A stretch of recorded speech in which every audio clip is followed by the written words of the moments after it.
Nous avions commencé ce matin l'explication du texte de Saint Luc concernant ces événements que l'on appelle la parousie. Et nous étions en train de voir comment ce retour de Jésus-Christ sera annoncé par certains signes, et Jésus nous exhorte à reconnaître les signes des temps. Vous reconnaissez bien là aussi l'expression très chère au cœur de Jean 23 qui nous disait d'être attentifs aux signes des temps en cette période de renouveau spirituel en profondeur. J'en étais rendu, je crois, au verset 25. Il y aura des signes dans le soleil, la lune et les étoiles. Sur la terre, les nations seront dans l'angoisse, inquiètes du fracas de la mer et des flots. Les hommes mourront de frayeur dans l'attente de ce qui menacera le monde, car les puissances des cieux seront ébranlées. Évidemment, c'est difficile pour nous d'interpréter le sens clair de ces textes que des interventions humaines et des interventions cosmiques produiront des conditions sur la terre qui seront des plus effarantes. Il est même dit dans un texte de l'Écriture que les hommes sécheront de frayeur. Il faut donc que les conditions qui soient prévalentes à ce moment-là soient terribles. Et alors on verra le Fils de l'homme venir dans une nuée avec puissance et grande gloire. C'est donc dire que les années immédiatement préparatoires au retour du roi de gloire seront celles connues sous le nom de la grande tribulation. La grande tribulation sera précédée de la grande apostasie dont je vous parlais hier. Et quand on regarde les événements qui nous entourent, on voit bien que le processus est amorcé. Nous en sommes témoins. Or Jésus, immédiatement après nous avoir donné ce tableau qui a nature à nous faire dresser les cheveux sur la tête, dit aussitôt, lorsque cela commencera d'arriver, redressez-vous et relevez la tête, car votre délivrance est proche. C'est donc dire que ceux qui croient vraiment au Seigneur Jésus et qui sont fidèles témoins du Christ seront dans un état où ils n'auront rien à craindre. Ils seront épargnés des grandes souffrances de la tribulation. Ils seront déjà à la rencontre de Jésus dans les airs.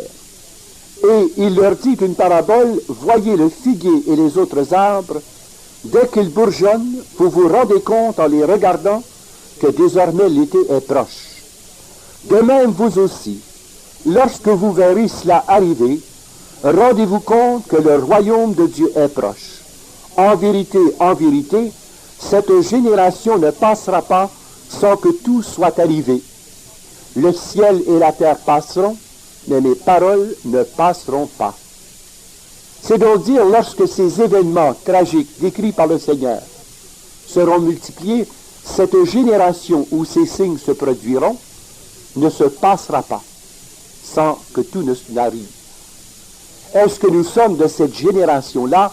Point d'interrogation, puisque nous ne connaissons pas le plan détaillé des événements eux-mêmes. Et Jésus nous avertit, nous ne connaissons ni le jour ni l'heure. Mais ce qu'il est important pour nous, c'est d'avoir le sens de la foi, les perspectives de l'histoire du salut pour percevoir les signes. Il faudrait être aveugle actuellement pour ne pas constater une chose. D'abord, le retour des Juifs en Israël. Ça, c'est un fait que nous ne pouvons pas nier. La réunification de Jérusalem, c'est un fait que nous ne pouvons pas nier. Nous ne pouvons pas nier non plus que la grande apostasie est déjà amorcée. Elle n'est pas complétée. Elle n'est qu'amorcée. Et nous vivons actuellement en notre province de Québec et au pays du Canada des influences de plus en plus fortes qui veulent nous arracher à nos racines religieuses. Il y a un assaut contre la foi qui a tendance à nous égarer, à nous détourner du Christ et de l'Église. Et c'est pourquoi il importe d'être ferme dans la foi et de voir avec les yeux du cœur comment nous pouvons intervenir pendant que nous sommes encore libres pour au moins protéger la génération qui monte. Une promesse du Seigneur qui est très réconfortante dans ses perspectives, non seulement que le ciel et la terre passeront avant que ces paroles ne passent, mais cette autre promesse, que les portes de l'enfer ne prévaudront pas contre l'Église. Quelles que soient les conditions qui sont faites à l'Église, et l'Église en a connu bien d'autres, les portes de l'enfer ne prévaudront pas contre elle. Voilà notre sécurité, notre certitude. Cela ne veut pas cependant dire que l'Église ne peut pas être démolie dans tel ou tel pays. Mais il est certain que l'Église et la foi ne disparaîtront pas de la terre des hommes. Parce que le Seigneur a toujours pourvu ses prophètes, ses docteurs, ses héros pour annoncer l'Évangile à tous les hommes jusqu'à la fin des temps. Mais il se peut fort bien, et c'était déjà la pensée de Karl Rahner en 1956, que l'Église connaisse, durant la Grande Tribulation, une période aussi tragique que celle des persécutions romaines. L'Église retournera aux catacombes, mais elle survivra. Elle survivra à grand prix. Et c'est pourquoi il est important pour nous de bien nous convaincre une chose. Nous avons à préparer une génération de martyrs et de saints. Qui sait si nous-mêmes n'aurons pas à témoigner par le sang de notre fidélité au Christ. Ça, je ne le sais pas plus que vous. Mais je sais par exemple que la prochaine génération sera en but à de telles oppositions qu'il faudra une force de martyrs pour persévérer dans la foi. Et nous pouvons dire que nous avons des contemporains qui actuellement versent leur sang pour le Christ en Chine, en Russie soviétique et dans des pays comme l'Ouganda. Vous savez qu'il y a eu 175 000 chrétiens, dont une grosse majorité de catholiques, qui ont été exterminés par Idi Amin Dada. Vous savez ça. Ce n'est pas des histoires que je vous raconte. Plus de 175 000 chrétiens, dont une majorité de catholiques, ont été supprimés par le tyran de l'Ouganda. Fidèle écho des martyrs ougandais qui ont été à l'origine de l'Église catholique en ce pays d'Afrique. Et l'Église compte encore des martyrs qui ont survécu à leur tourment. Personnellement, j'en ai rencontré 3. Et c'est la confrontation avec ces personnes qui m'oblige à dire, est-ce que nous ne sommes pas rendus à l'heure où on devra payer le prix du sang pour notre fidélité à Jésus-Christ? Nous sommes héritiers d'une église de martyrs. L'église canadienne elle-même a été fondée sur le martyr des saints martyrs canadiens. Ces 8 héros de la foi qui ont versé leur sang pour le Christ et Jésus, dont 6 prêtres et 2 laïcs. C'est ainsi que l'église canadienne a été fondée, dans le sang des martyrs. Et il ne faut pas que nous soyons étonnés si un jour ou l'autre, on nous demande de payer le prix du sang pour savoir si notre témoignage est authentique. J'ai rencontré d'une part le Père Léonie, que plusieurs connaissent ici. Le Père Léonie qui est curé de la paroisse russe de Montréal, qui a été 9 ans aux travaux forcés en Russie soviétique, au moment où il était vicaire de la paroisse Saint-Louis de Moscou.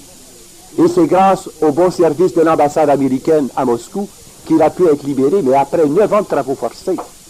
Il a été condamné à mort 4 fois parce qu'on l'a trouvé célébrer la messe dans sa cellule et faisant du travail apostolique auprès des autres prisonniers. J'ai eu le bonheur de rencontrer le père Agagiani, qui est un prêtre jésuite encore, qui a été, lui, 14 ans aux travaux forcés dans les prisons de Vorkuta. Je l'ai rencontré, je lui ai parlé. Et lui aussi a été sauvé d'une mort certaine. Il me racontait surtout ce qui était le plus pénible, c'est quand on le mettait nu dans des frigorifiques. On le ressortait juste avant qu'il meure gelé, on le dégelait et on le remettait dedans. On le dégelait, on le remettait dedans. C'est arrivé 8 fois. Ça, ce sont des contemporains. Je ne vous raconte pas d'histoire. Et si vous avez lu l'archipelago de Solzhenitsyn, vous allez vous rendre compte que c'est par centaines de milliers que des chrétiens témoignent de la foi jusqu'au sang. Il y a des évêques, des prêtres qu'on n'a jamais revus, on ne sait pas du tout où ils sont. Ils sont tout simplement disparus de la surface de la terre. Il n'y a rien à faire, on ne sait pas du tout. En Chine, ça a été comme ça. Beaucoup d'évêques et de prêtres chinois ont disparu après la montée de Mao Tse-tung. Et j'ai rencontré précisément un prêtre Sainte-Croix qui demeure à Drummondville. Je pense que certains d'entre vous le connaissez. Qui a donné le témoignage de sa longue marche sous Mao Tse-tung. Il a été personnellement fouetté à mort par Mao Tse-tung. Et c'est par le secours d'autres gardiens qu'il a retrouvé la vie. Il a été laissé pour geler à l'extérieur. Et quand on le fouettait, la peau sautait comme des écailles de poisson. Il a fait la grande marche de la mort, environ 1855 000 qu'il a marché sous le fouet. Ils sont seulement 19 qui ont survécu sur 7 000 prisonniers. Et il dit à chaque fois que je subissais des tortures, le Seigneur s'arrangeait pour mettre sur ma route des croyants qui venaient du pain et du vin pour la célébration secrète de l'Eucharistie. Il dit, ça a été ma force. Il vit encore, il vit à Drummondville. Ce sont des réalités, ça. Mais on dirait qu'on est blindés, nous autres. Je ne sais pas comment est-ce qu'on est fait. On est fait, je pense, d'armature d'acier. Parce que ces choses qui concernent nos confrères dans la foi ne semblent pas du tout nous rejoindre. Ça nous laisse complètement indifférents. Tant que ça n'arrive pas chez nous dans le cours, c'est pas grave. Les autres peuvent crever, c'est pas grave. Moi, je suis bien chez nous dans le cours. Mais je me demande le jour où nous aurons à rendre témoignage de notre foi, comment nous réagirons. Et c'est pourquoi il faut se préparer, vous savez. Si on a peur de faire le signe de croix dans un restaurant, de peur que les autres nous remarquent, comment est-ce qu'on va faire pour témoigner de Jésus-Christ jusqu'au sang? Si on a peur de prononcer le nom de Jésus, de peur de passer pour quétaine, comment est-ce qu'on va faire pour témoigner du Christ jusqu'au sang? Il est bon qu'on y pense, vous savez. Vous avez le pasteur Wurmbrand, peut-être certains d'entre vous en ont entendu parler. Mais le pasteur Wurmbrand, qui est un pasteur luthérien, a été témoigné devant le Congrès américain et le Sénat.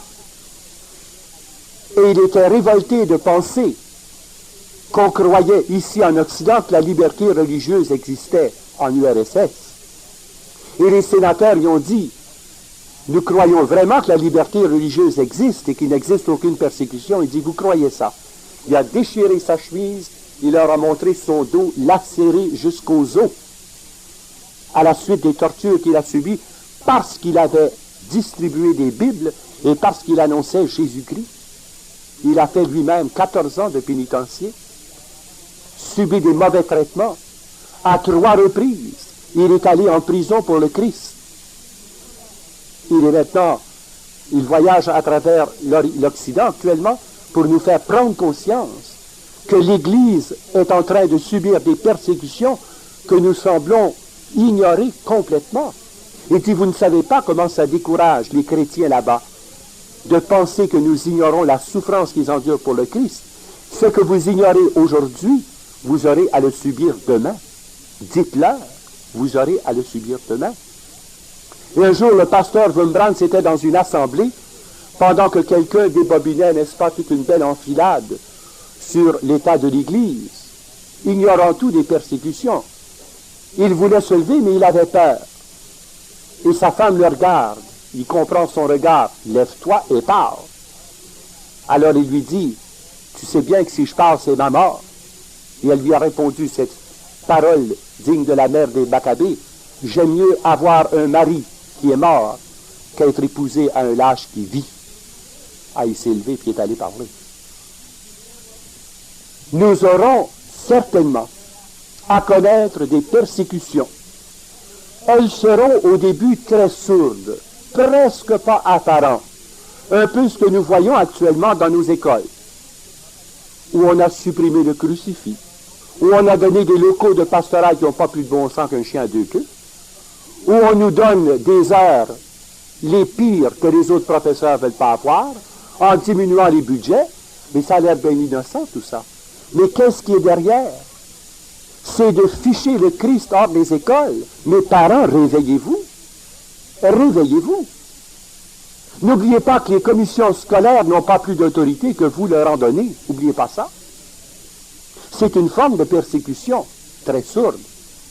Dans les hôpitaux actuellement, on est en train encore de mettre un climat de plus en plus paganisé.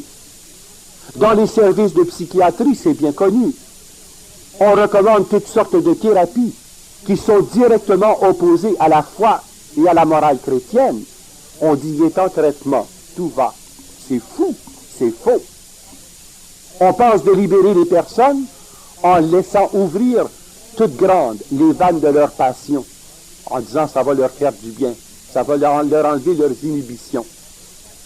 Dans les hôpitaux, on pratique actuellement l'avortement et on pratique l'euthanasie depuis plus longtemps que vous pensez. Non pas une euthanasie évidente, mais on oublie de donner une piqûre, ou on en donne une un peu trop forte. Pourquoi dépenser du temps et de l'argent pour garder en vie des enfants qui ne prospéreront pas en santé? Ma belle-sœur me disait hier même que maintenant, dans la consigne, c'est de laisser mourir les enfants qui naissent d'une infirmité qui s'appelle spina bifida, où le système nerveux est construit en dehors de l'épine dorsale. Sa grande fille a 13 ans, très intelligente, très épanouie, et une chrétienne de marque.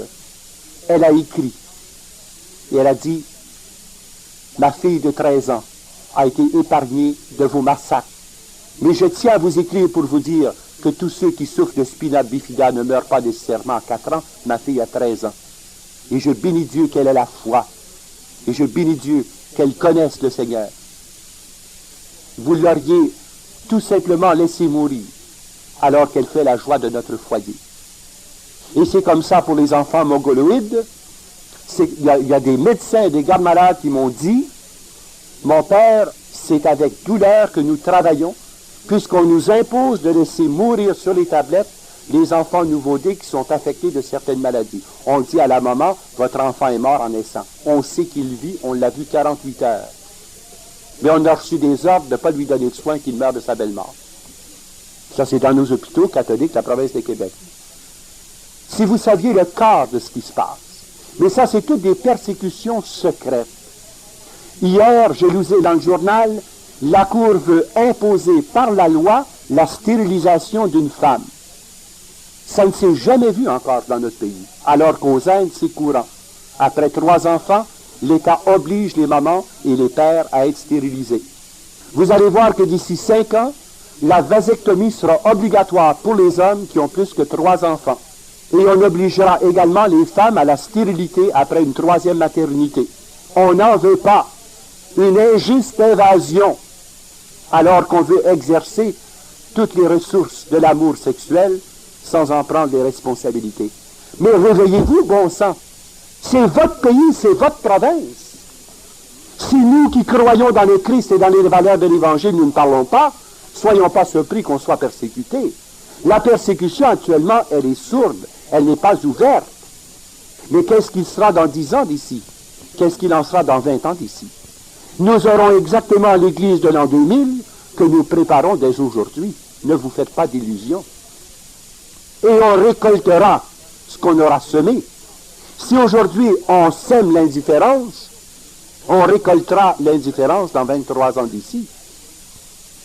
On fait tout pour aménager l'air et l'eau contre la pollution excessive. Vous savez ce que ça coûte au budget de la province et du pays pour l'environnement, la dépollution des eaux et la dépollution de l'air. Quel organisme s'occupe de la pollution des âmes et des esprits? Est-ce qu'il y a un ministère de qui ça relève, ça? La pollution des cœurs par la pornographie sur toutes ses formes, la pollution de l'esprit par les mensonges sur toutes ses formes. Et Satan agit toujours par la porte du mensonge en abrillant de demi-vérité le poison qui tuera les âmes. C'est comme ça qu'il opère, c'est sa technique. C'est le père du mensonge et l'homicide depuis le début. C'est ainsi que Jésus l'appelle. Mais il ne dira pas des mensonges bêtes qu'on peut voir à travers tout de suite.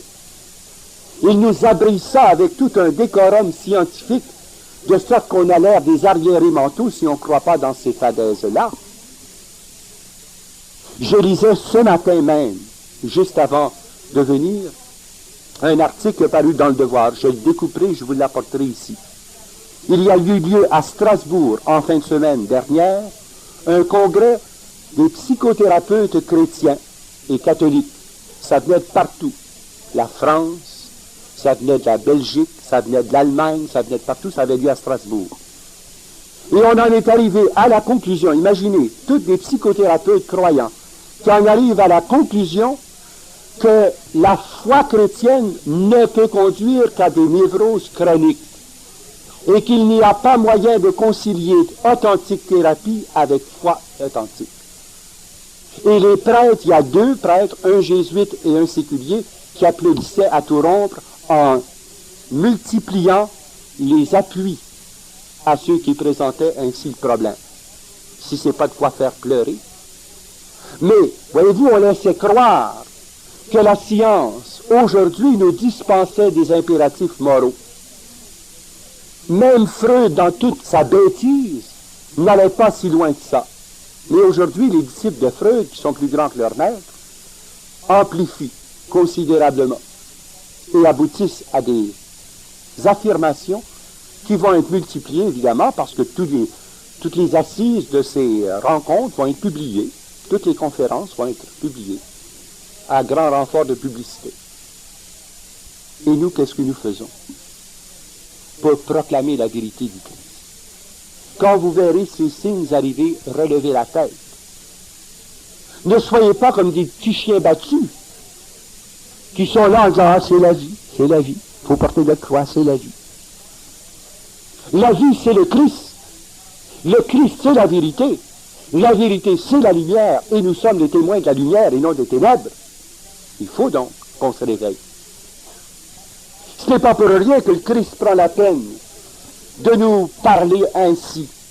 Ce n'est pas pour nous donner des frousses, mais c'est pour que nous soyons vigilants. Voyez ce qui suit immédiatement après. Tenez-vous sur vos gardes, de peur que vos cœurs ne s'apesantissent dans la débauche, l'ivrognerie, les soucis de la vie, et que ce jour-là ne fonde soudain sur vous comme un filet. Ne vous laissez pas endormir par les faux prophètes. Ne vous laissez pas endormir par la pseudo-science. Ne vous laissez pas avoir par les beaux discours. Mais accrochez-vous au Christ, à sa parole, à sa vérité, et laissez-vous conduire par l'Esprit Saint dans la soumission et l'acceptation fidèle du magistère de l'Église. Autrement, vous ne tiendrez pas le coup. Car il s'abattra sur vous, ceux qui habitent la surface, tous ceux qui habitent la surface de la terre entière. Veillez donc et priez en tout temps, afin d'avoir la force d'échapper à tout ce qui doit arriver et de paraître avec assurance devant le Fils de l'homme. Vigilance et prière. Veillez et priez. C'est nécessaire. Et c'est pourquoi le renouveau charismatique a un rôle si important à jouer dans l'Église de notre temps, en mettant l'accent sur la prière. Une vraie prière de louange, d'action de grâce, une prière d'intercession, une prière de supplication. Et cela non pas sur le plan individuel, mais sur le plan collectif, pour donner naissance à ces communautés d'alliance, qui vont précisément être un rempart, une digue contre ces flots envahissants. Il s'agit pour nous d'être vigilants, ayant à cœur et dans l'esprit les paroles de l'Écriture, et que nous ayons surtout le courage de parler haut et fort, afin précisément de secourir nos frères dans leur foi chancelante. Et voyez en quels termes le prophète nous parle de ceux qui auraient dû parler et ne parlent pas. Je pense que c'est dans Jérémie chapitre 33, si ma mémoire est fidèle, où il nous dit comment nous devons être des annonciateurs. Ézéchiel 33. Ézéchiel 33 qui nous dit précisément que nous sommes comme des trompettes qui attire et éveille la ville au moment de la tourmente. Toi aussi, fils d'homme, je t'ai fait sentinelle pour la maison d'Israël. Je suis au chapitre 33e d'Ézéchiel, verset 7 et suivant. Toi aussi, fils d'homme, je t'ai fait sentinelle pour la maison d'Israël. Lorsque tu entendras une parole de ma bouche, tu les avertiras de ma part. Si je dis aux méchants, méchant, tu vas mourir, et que tu ne parles pas pour avertir le méchant d'abandonner sa conduite, c'est lui le méchant qui mourra de son péché, mais c'est à toi que je demanderai compte de son sang, parce que tu n'auras pas parlé quand c'était le temps. Si au contraire tu avertis le méchant d'abandonner sa conduite pour se convertir et qu'il ne se convertisse pas, il mourra, lui, à cause de son péché, mais toi tu sauveras ta vie. Nous avons donc à parler haut et fort pour rappeler aux hommes de notre temps les exigences de cette alliance sainte. Et nous avons aussi à veiller avec attention à la formation de la génération montante. Je suis heureux de travailler avec Témoignage Jeunesse, car je vois dans ces jeunes garçons et ces jeunes filles que vous avez pu connaître hier soir, la trempe d'authentiques martyrs. Eux qui ont connu les conditions pénibles du péché sont unanimes à dire la même chose. Écoutez, pour Satan, on a couché un peu partout, dans des boîtes de carton, sous des escaliers, n'importe quoi, parce qu'on gardait notre argent pour la drogue. Maintenant qu'on appartient au Christ, est-ce qu'on en ferait moins quand même?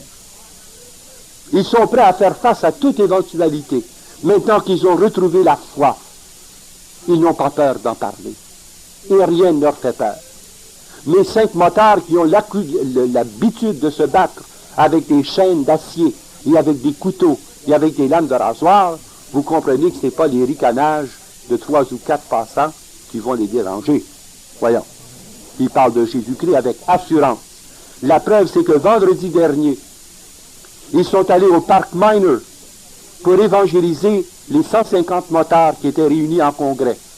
Ils en ont converti le chef et 6 compagnons qui sont venus donner leur témoignage le soir même, vendredi dernier, à l'église Notre-Dame, ici à Granby. Ils n'ont pas peur. Mais je me semble de vous voir, vous autres, face à un motard, Jésus-Christ t'aime tel que tu es, mais fais-moi pas mal. Hein? Fais-moi pas mal. D'ailleurs, vous aurez l'occasion de faire de l'évangélisation jeudi après-midi. Commencez à cirer vos bottines, là, puis à mettre vos casques de sécurité, parce que jeudi après-midi, on va aller faire de l'évangélisation dans la rue. Demandez à ceux qui sont allés la semaine dernière, ils étaient tout tremblants, mais quand ils sont partis et qu'ils ont vu ce que ça faisait, ils sont revenus enthousiasmés. Je donnerai l'occasion de vous préparer psychologiquement à cette expérience merveilleuse de l'évangélisation. Vous irez dans les parcs de la ville, chez les vieillards, vous irez à l'hôpital, vous irez au centre d'achat pour évangéliser au nom de Jésus-Christ.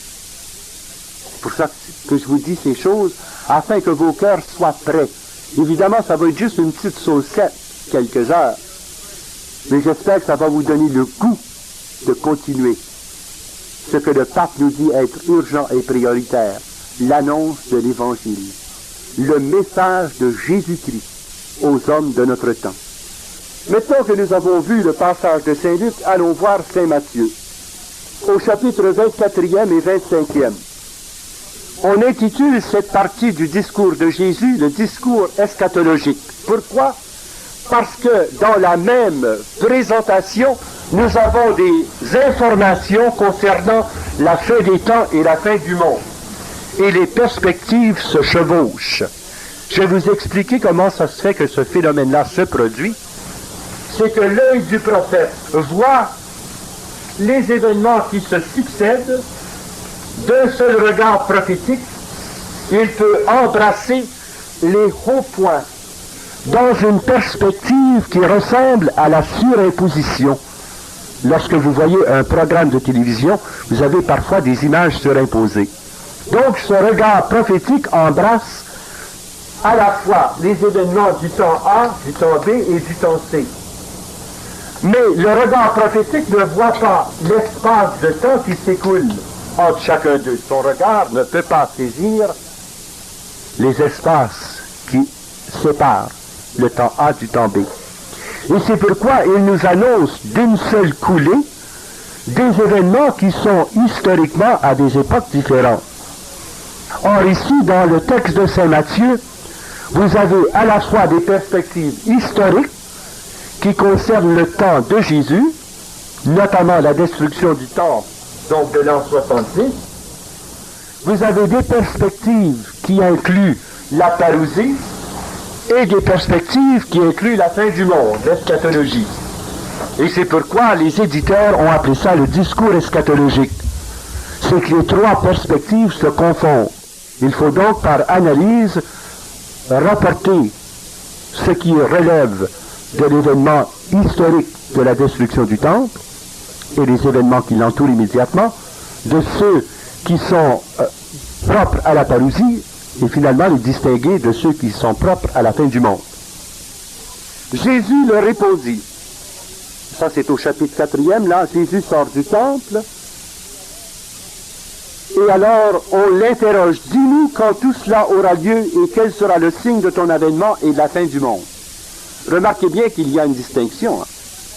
Les signes qui ont rapport à ton avènement et de la fin du monde. L'avènement, c'est la fin des temps. La fin du monde, c'est le jugement dernier.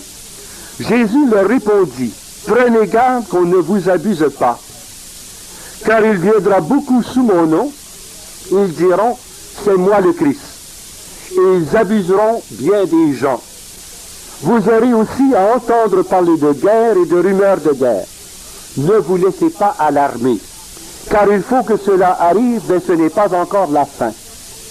On se dressera en effet nation contre nation et royaume contre royaume. Il y aura ça et là des famines et des tremblements de terre. Et tout cela ne fera que commencer les douleurs de l'enfantement. Donc tous ces symptômes qui s'appellent guerre et bruit de guerre, famine, peste, violence, tremblement de terre, tout cela ne sont que des symptômes qui annoncent la fin des temps. Mais ce sont simplement le début, comme dit le Seigneur, le début des douleurs de l'enfantement. Alors on vous livrera aux souffrances et à la mort. Vous serez haïs de tous les peuples à cause de mon nom. Et alors beaucoup succomberont. Et ce seront des trahisons et des haines intestines. Si vous vous reportez à la méthode hitlérienne des SS, c'est ainsi qu'on utilisait les enfants des parents juifs pour dénoncer leurs parents. Et lorsque les enfants juifs appartenaient à la garde des enfants, alors on les naturalisait ariens, membres de la race aryenne. Mais on exécutait les parents. Et ensuite les proches amis dénonçaient ceux qui avaient un arrière-grand-père, une arrière-grand-mère d'origine juive. Et ainsi on a exterminé 6 millions de juifs. Ça a l'air bien effrayant ça, hein? 6 millions de juifs. Mais qu'est-ce que c'est à comparer, n'est-ce pas, à ces centaines de millions qui sont atteints, n'est-ce pas, par des persécutions haineuses dans le régime communiste, dans le régime chinois. On ne peut pas dénombrer combien de centaines de millions sont morts depuis 1931. C'est impossible à faire. Mais ceux qui ont été témoins de la montée de Mao Tse-tung savent qu'il a des centaines de milliers d'assassinats sur les bras. Et c'est pourquoi j'ai été tellement insulté lorsqu'à sa mort, Radio-Canada et la presse ont fait un éloge à tout casser du sauveur des peuples d'Orient. Un meurtrier, un assassin, un parjure, tout ce que vous voudrez. Sauveur des peuples, le grand timonier est mort. Alors qu'on aurait dû mettre le grand assassin est mort. Car c'est lui qui a égorgé des prêtres, des religieux, des religieuses. C'est lui qui a exécuté de sa propre main des centaines de milliers de chrétiens. Et ça ne nous fait pas un pli de différence. Pas du tout. Mais sommes-nous aveugles? Ma foi, sommes-nous aveugles? Est-ce que vous avez lu l'archipelago de Solzhenitsyn, où il fait le récit détaillé de la tactique communiste de dénonciation, les parents qui dénoncent leurs enfants, les enfants qui dénoncent leurs parents, le mari qui dénonce sa femme, la femme qui dénonce son mari, etc., pour pouvoir gagner quelques roubles afin de survivre 3 jours de plus, jusqu'au moment où quelqu'un viendra les dénoncer à leur tour. Ma foi, où avons-nous la tête? Nous vivons déjà le début de ces persécutions. Mais encore une fois, notre inertie nous fait dire, c'est pas grave, c'est pas chez nous. Ça va arriver et plus vite que vous pensez. Le Québec rougit à vue d'œil. Le communisme est en montée vertigineuse. Et ils ont déjà pris position dans tout le domaine de l'information, de l'habitation, du vêtement et de la nourriture. Quand on contrôle ça, on contrôle tout. Et si vous ne me croyez pas, lisez les articles de Jacques Benoît qui sont publiés cette semaine même et qui paraissent en fascicule. La série des 29 articles qui ont paru dans la presse. Fortement documentés, avec toutes les orientations léninistes, marxistes, maoïstes, trotskistes et toutes les formes d'anarchie. Et les professeurs de vos enfants viennent leur enseigner la catéchèse avec des sœurs marxistes en tête. Puis on fait rien. On se laisse faire. L'information dans les radios et les télévisions d'État et privées sont complètement infiltrées d'agents communistes. Et ce ne sont pas des noms en ski, des bons noms canadiens français, qui sont roux jusqu'aux oreilles, parce qu'ils ont été teints dans l'idéologie communiste, par leur voyage à gauche et à droite, à Cuba, en Russie et un peu partout. Ça fait 4 fois qu'il y a des parents qui viennent me dire, mon père, ma grande fille de 20 ans, a reçu une bourse pour aller étudier le communisme. Je ne veux pas qu'elle parte prier pour qu'elle ne parte pas. Mais j'ai dit, écoutez, vous avez vu l'évolution de votre fille, elle n'est pas arrivée comme ça du jour au lendemain.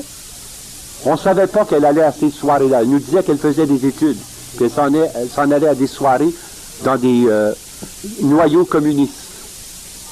On est infiltré de côté et d'autre et ne vous surprenez pas si au Québec ça saute et que ça ne prenne pas de temps. Ça sera notre tour. Est-ce qu'on aura assez de foi, assez de courage pour témoigner de Jésus-Christ? Alors on vous livrera aux souffrances et à la mort. Vous serez haïs à cause de mon nom et beaucoup succomberont. Ce seront des trahisons et des haines intestines. Des faux prophètes surgiront en nombre et abuseront bien des gens. Par suite de l'iniquité croissante, l'amour se refroidira chez le grand nombre. On s'arrange aussi pour que l'amour refroidisse. On est en train de tuer la vie de famille. On la tue par la législation qui favorise le divorce et la séparation. On la favorise en légiférant pour permettre aux homosexuels une vie conjugale parfaite, entre 2 adultes consentants, le bill omnibus de Trudeau. Hein? On s'arrange pour avoir des loisirs qui séparent la famille. On s'arrange pour dissocier les parents des enfants en disant vos parents ils sont dépassés, c'est vous autres qui avez la vérité, pauvres enfants. Vous êtes victimes de l'idéologie religieuse de vos parents. Décrochez au plus vite, ça presse. C'est ainsi que l'éducation est en train de porter atteinte à l'unité familiale. Soyez pas surpris. L'amour se refroidira chez le grand nombre. Mais celui qui aura tenu bon jusqu'au bout, celui-là sera sauvé. Cette bonne nouvelle du royaume sera proclamée dans le monde entier en témoignage à la face de tous les peuples. Et alors viendra la fin. Jésus nous dit une chose extrêmement intéressante, qu'avant la fin, tous les hommes de la terre auront été exposés à l'évangile de Jésus-Christ. Il faut donc qu'il y ait une période d'évangélisation universelle avant que ne se produise la grande apostasie. On ne peut pas apostasier sans avoir connu la foi. Nous voyons des chrétientés en train de renier leur foi en Italie, en France, en Espagne. On est en train de voir la même chose se produire en Amérique, au Canada. nous sommes en train de voir. Mais gloire à Dieu, pendant que nous sommes en train de voir ces difficultés, nous voyons une montée charismatique. Et nous voyons une amorce d'évangélisation. Et là-dessus, nos frères protestants ont beaucoup à nous apprendre. Eux autres, ils ont mis le paquet, ça fait longtemps. Ils distribuent des Bibles en 151 langues. Ils n'ont pas peur de mettre leur argent en commun pour avoir des émissions de télévision. Je participais moi-même, il y a 3 semaines, à une émission qui originait de Toronto et qui était transmise dans 119 pays par satellite. Ils ont acheté ensemble, les postes chrétiens, un satellite pour la transmission des émissions. Ils savent qu'ils n'auront pas accès au satellite d'État, alors ils ont acheté eux-mêmes et mis en orbite un satellite pour tous les programmes chrétiens de télévision et de radio. Et j'ai participé à la première émission télédiffusée dans 119 pays originaires de Toronto. Ça, c'est nos frères protestants. Nous autres, les catholiques, on est bien trop fins pour ça. Ça ne nous regarde pas, ça. Pourtant, on en met un document où le pape nous crie à temps et à contre-temps. L'évangélisation, c'est la priorité de l'heure. C'est nos protestants qui écoutent le pape. On est assez fous dans le Saint-Monde. Ça fait longtemps qu'ils ont compris ça, eux autres. Nous autres, on charrie à boîte à lunch. Quand est-ce qu'on va se réveiller? Quand est-ce qu'on va comprendre que l'Esprit Saint est en train de faire une chose nouvelle? Et que pour préparer l'Église de demain, il faut commencer aujourd'hui à rentrer dans cette poussée de l'Esprit qui est en train de susciter de nouveaux charismes et de nouveaux ministères dans l'Église. Et qui est en train aussi d'engendrer dès aujourd'hui une vague mystique qui connaîtra son apogée à peu près vers 1990. Ça commence déjà. J'ai des jeunes garçons, des jeunes filles de 15, 16, 17 ans qui ont déjà des grâces mystiques abondantes, qui passent 3 heures par jour devant ces sacrements, qui reçoivent des visions quotidiennes du Christ et qui parlent avec le Seigneur comme nous parlons les uns avec les autres. Le Seigneur est en train de faire ça. Pendant que nous autres, on se demande encore, qu'est-ce que c'est qu'un charisme? Les jeunes, nous autres, sont déjà rendus à la vague mystique. Nous autres, on se pose encore la question, qu'est-ce que c'est qu'un charisme? C'est sérieux, vous savez. On vit dans une telle inconscience. Est-ce que vous vous rendez compte de ce que l'Esprit de Dieu est en train de faire à la surface de la terre? Et le Seigneur le fait parce qu'il est en train de préparer aujourd'hui l'Église de demain. En l'an 2000, où serez-vous? Plusieurs seront déjà à la retraite. Moi, j'aurai 69 ans. Je suis rendu sans doute à l'infirmerie provinciale. Plusieurs seront déjà partis. Mais les jeunes, 10, 12, 15, 19, 20 ans, seront justement à l'âge de la force. 40, 43 ans, 45 ans par là. C'est nous qui avons la responsabilité de les former pour qu'ils puissent faire face, n'est-ce pas, à cette terrible chose qui s'en vient. L'apostasie qui va être provoquée par des persécutions amplifiées. Là, aujourd'hui, c'est la persécution sourde. Mais la persécution va devenir de plus en plus forte, de plus en plus radicale. Et le fait que vous êtes croyant vous exclura d'un poste de commande. Le fait que vous êtes croyant vous empêchera de recevoir votre pension. Êtes-vous au courant que déjà sur pied, vous avez le système SWIFT? Actuellement, il y a 9 banques du Canada qui appartiennent au système international. De sorte que dans 5 ans d'ici, il n'y aura plus de monnaie. Êtes-vous au courant de ça? Qu'il n'y aura plus de monnaie, on n'aura plus de dollars sur nous, on n'aura plus besoin d'argent. On n'aura besoin que d'une chose, une carte qui portera le même numéro pour notre assurance sociale, notre assurance santé, pour nos impôts, et qui servira votre numéro de compte de banque, avec un système unifié, où il n'y aura plus ni argent ni or. Ça ne marchera plus comme ça, ça sera électronique. Vous allez au magasin, vous avez remarqué, vous les ménagères qui allez acheter des conserves, avez-vous remarqué sur les boîtes, il y a des codes. Bon ben ça c'est pour que ça rentre dans le système SWIFT déjà. Alors vous achetez vos articles, c'est calculé, tel montant, tel prix, tel, etc., etc. Là, vous remettez votre carte, on la rentre dans le comptabilisateur, et immédiatement de votre compte de banque est déduit le montant, et qui est porté au compte de banque de la compagnie en question. Alors vous n'aurez plus besoin d'argent. D'ici 5 ans, ce sera universel. Vous n'aurez rien d'autre qu'une seule carte de crédit. Mais le jour où vous ne faites pas l'affaire des autorités pour une question ou pour l'autre, on vous retirera votre carte. N'ayant aucun numéro, vous ne pouvez ni acheter ni vendre. Vous êtes complètement isolé. C'est ça qui s'en vient. On a les deux pieds dedans. Il y a 9 banques canadiennes qui font partie déjà du système international SWIFT. Vous avez 14 pays d'Orient et 9 pays d'Europe. Et tout cela est agencé depuis Bruxelles. Vous n'avez qu'à vous informer. Si vous faites affaire avec la Banque royale du Canada, informez-vous du système SWIFT, ils sont obligés de vous informer. La Banque impériale du commerce, qui fait partie du système, la Banque de Montréal fait partie du système. Vous n'avez qu'à vous informer. Vous allez voir que je ne vous mens pas. Et savez-vous que la machine ordinatrice de tout ça porte le numéro suivant, 108, qui est le modèle, et 666, qui est le numéro de fabrication. Et qu'on appelle cette chose-là la bête. Ça c'est courant, j'ai lu ça dans la publication IBM, il y a 4 mois, où on donnait les informations les plus récentes, en disant avec triomphe, voici enfin l'ère d'une période nouvelle où l'argent n'aura plus cours.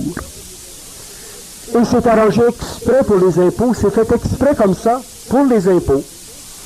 Parce qu'il y a trop de gens qui jouent les impôts et il y a trop de capitaux qui fuient.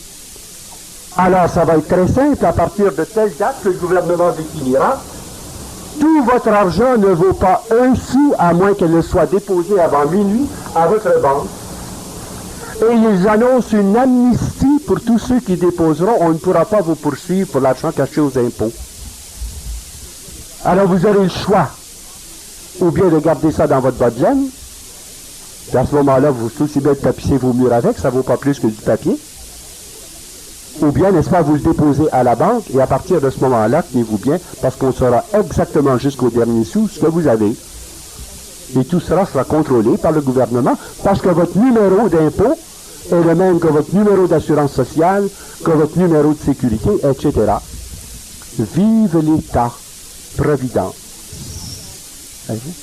On n'a pas voulu mettre notre foi en Dieu, on va mettre notre foi dans un État-providence qui nous contrôlera par des machines monstrueuses qui ne sont pas intelligentes. Avez-vous déjà fait l'expérience d'un abonnement à Reader's Digest ou à une revue populaire? Vous leur écrivez pour leur dire que vous n'en voulez pas, mais ça prend 3 ans avant de corriger la bobine maîtresse. Ah, vous recevez toujours le même avis de réabonnement, ça continue. C'est une machine à bien, c'est pas intelligent, ça tourne, ça tourne, ça tourne, ça tourne. Pas intelligent. Ça continue à sortir. Ou s'il y a une erreur, n'est-ce pas, moi j'ai eu le malheur de déclarer en 1964, quelque chose comme ça, que j'avais pris certains médicaments. À tous les années, je reçois l'avis qu'il faut que je me fasse examiner par un médecin. Même si je ne prends plus ces médicaments-là, la machine IBM, elle la radote. Elle radote à tous les ans, un avis. Le médecin écrit à chaque année, c'est pas nécessaire, c'est fini cet épisode-là, il n'en prend plus ces médicaments, l'année suivante, elle vient encore. Elle radote. Savez-vous? Ah, une fois qu'on est pris dans l'engrenage d'IBM, notre liberté est à la merci des machines imbéciles. On vit dans une situation comme celle-là. Pensez-vous qu'elle a de l'amour, cette machine-là? Pensez-vous qu'elle tient compte de telle ou telle éventualité? Non. Les cartes sont poinçonnées trou par trou, par trou, par trou, puis vous passez. La machine, elle vous sélectionne, puis votre carte sort au bout. C'est marqué que vous êtes décédé. Alors vous êtes en bonne santé, ça m'est arrivé 5 fois ça.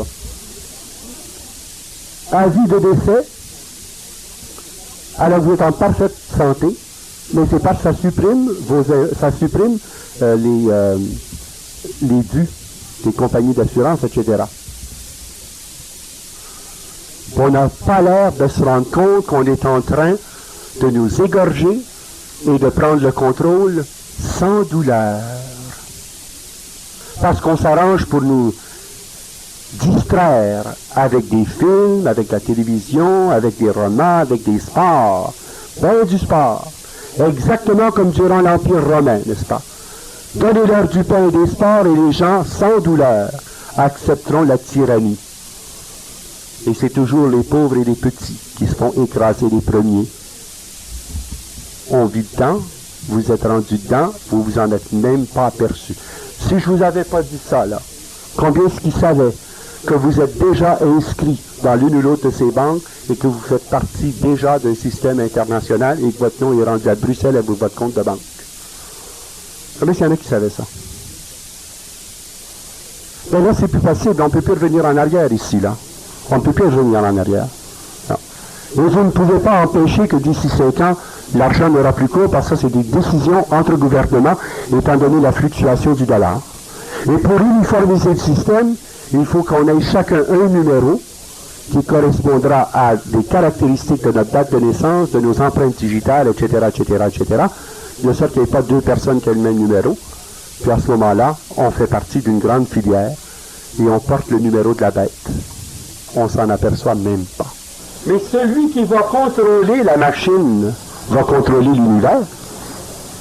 Alors, la bête sera au service de l'Antichrist pour la domination mondiale. Donc, on n'aura plus besoin de se battre pour du territoire. Celui qui va contrôler ça, contrôle tout.